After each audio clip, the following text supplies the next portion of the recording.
ரஞ்சினி தேவி 24/8/84 5:23 PM.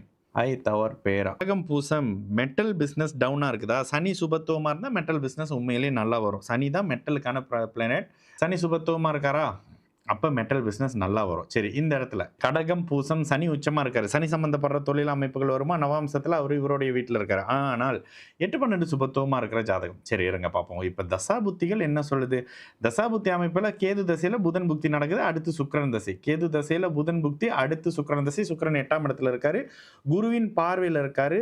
ஆமா, ஓரளவுக்கு 8ல மறைஞ்சிருக்கிறாரு. ஆமா, இந்த அமைப்புகள்ல சனி உச்சமாக இருக்கிறாரு அப்படின்ற அந்த அந்த அமைப்புகளை விட இந்த ஜாதகத்துல 8ஆம் இடமும் 8ஆம் அதிபதியான அமைப்புகள்ல ஆயத்தவரை விட்டு கொஞ்சம் வெளியில இருக்கக்கூடிய அமைப்புமா. 10ஆம் இடத்துல சனி வலுத்து இருக்கிறாரு. ஆனா சுக்கிரதசை யோக தசை தான்.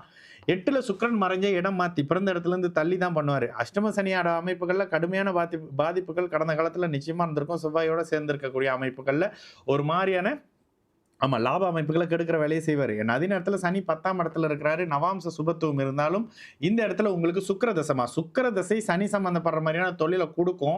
ஆனா என்ன, ஆயத்தை அவரை விட்டு கொஞ்சம் தள்ளி 8, 12 சுபத்துவமாக இருக்கிற காரணத்தினால 12ஆம் இடத்தை சனியும் பார்க்கிறாரு.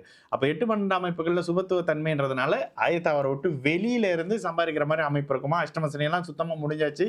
இதுக்கப்புறம் படிப்படியான முன்னேற்றங்கள் மாற்றங்கள் மாதிரியான அமைப்புகள் வரக்கூடிய காலகட்டம் தான்.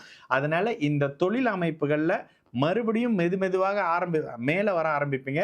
கிட்டத்தட்ட நீச்சத்தை நெருங்கி இருக்கிறாரு அப்படின்ற அமைப்பு. பெரிய சந்திராதியோகமா, குருவின் பார்வை கூட பெருசா இல்லமா. 8ல சுக்கிரன் மறையக்கூடாது முதல் விதி. ஓகேங்களாமா. 8ல மறைஞ்சாருன்னா அவர் 8ஆம் இடத்து பலனை தான் செய்வாரு. தொழில் நீங்க இந்த அமைப்புகள் செய்யலாமான்னா கடன் எதுவும் வாங்காம செய்யுங்க. 10ஆம் அதிபதி அப்படின்றதால கடன் எதுவும் வாங்காம செய்யக்கூடிய அமைப்புன்றது ஒரு அளவுக்கு பரவாயில்ல. ஆனா லக்னாதிபதி உச்சம்ன்றதுனால எதையும் சமாளிக்க முடியுமா?